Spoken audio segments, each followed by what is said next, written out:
So you wanna be a picture book writer, then you gotta write picture books. And you're gonna need a bucket load of bright ideas for titles, plots, and hooks. If you're partial to prose or you're raring to rhyme, then repeat after me. It's a challenge, but I'm gonna tackle each story 1 month at a time with 12 by 12. So, what we're talking about today is writing funny nonfiction with me, Stacy McAnulty. Let's start with a quote. And I think I use this as my introduction to what we'll be talking about today. So, the quote is, if you want to tell people the truth, you better make them laugh or they'll kill you.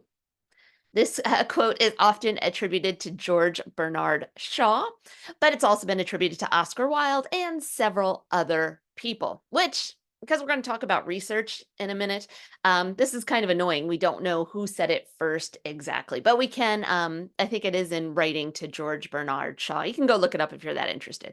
But I love this quote because I believe in it. I believe that you can tackle a lot of topics if you are funny. So I made up my own quote. Um, If you want to tell kids the truth, you better make them laugh or you'll bore them to death. And I totally believe this.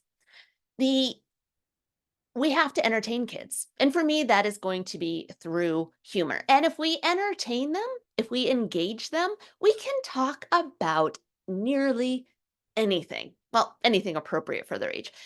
We can tackle so many topics if we entertain them. And that's what I'm trying to do when I am writing picture books. My first thought is always to entertain them, and then I can go anywhere from there. Now, um, we all can think of this. Is there anything worse than telling someone a story and they yawn? Like you're sitting around the dinner table or you're out with your friends and you're telling them a story about something that happened to you and they start yawning, right? That's awful. That feels awful. So I think of that too when I'm writing. I don't want to bore the kids. Absolutely not. I am there to entertain. Okay. So here's another cat for you. Why nonfiction? Let's talk about the good and the bad of writing nonfiction. And again, I do both. I write traditional fiction, storybooks, picture books, and I write nonfiction. So let's talk about the good and the bad of nonfiction. First, the good. It is huge in schools, right? This is non when nonfiction books are shared in schools, it feels like it's doing double duty. Not only are we doing literature and reading stories, but we're also informing. So nonfiction is just huge in schools, and it can. So we're not just talking, kind of the language arts class. We can also be history and science and math. So when we have nonfiction and we can bring a couple subjects together, it hits in school. They have a long shelf life. Nonfiction, when you write a nonfiction picture book and it's published, it doesn't have to hit big right away. I'm still talking about books that I wrote 6 years ago. They are still selling, they are still being used in schools. So I have found that they have long legs. On the other side, with the fiction traditional storybooks, I think publishers aren't as generous with time. I think they want those to hit right away. They wanna know, in the first couple months, they want thousands of copies sold, and then they'll think, "Ah, maybe we'll do more. Maybe we'll make this a series." I don't find that necessarily true for nonfiction. They're willing to give it more time. Back to talking about schools. I get invited to schools, a lot of schools, and I'm paid to do this. This is a big part of my income. Last year, I visited 53 schools.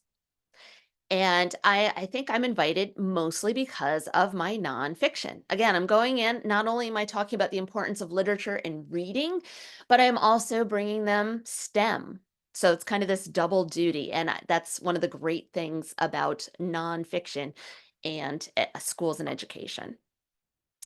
Nonfiction, there's endless ideas out there. And I'm going to talk a lot about ideas in a minute or two here. But the ideas, they keep going. They're infinite. They're as big as our universe, which hopefully you know is expanding and growing as we speak. And I believe nonfiction can be career building.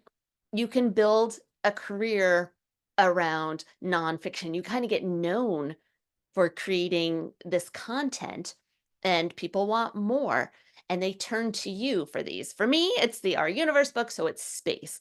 I am I write a lot about space. I'm approached about space. They want me to speak about space, whether again at a school, a library, STEM fairs in the community. It's career building for me. Okay, let's talk about the bad of nonfiction. I don't have the data. I wish I did. I don't have the data, but I did. From what I've seen, nonfiction rarely lands on the New York Times bestseller list. And I just went in this morning and scanned through the last couple months, and I didn't really see any nonfiction on the list, unless you consider like the White House cat one, Willow. I'm not. I don't think that's nonfiction, even if it's based on a real character. But it's just not often on bestseller lists. I also don't think nonfiction is prominent in bookstores, at least in my opinion. I wish they had bigger sections of nonfiction. I wish they got more attention in the bookstores. I feel like the fiction side does get the showcase, the tables and the bookshelves, the space. And that's just maybe more my opinion, but that's what I see. I also think nonfiction can be overlooked for awards, especially like we were just talking about ALA and the meetup at ALA.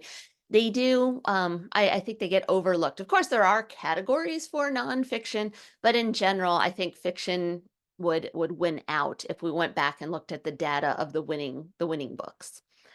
And nonfiction has this idea or this stigma, is that the right word? That it's easy because all you're doing is taking something that's true and real and putting it on paper and in Word. I actually had a fellow author tell this to me when she does not write nonfiction, but she was saying, "Oh, nonfiction must be so easy. You don't have to come up with a plot, right? You just write about what really happened, so it must be so easy." And if you've written nonfiction, you know it's not. So, but some people might have that thought that, oh, nonfiction, it's already out there. What's the information's there? You're just transcribing it. Nope, not how it works. Do it together so never you fear. It's a handy little way to help you kick into gear. You're amazing, exciting. Look out, 'cause you're writing 12 by 12. 12 manuscripts. 12 by 12. 12 picture books. 12 by 12.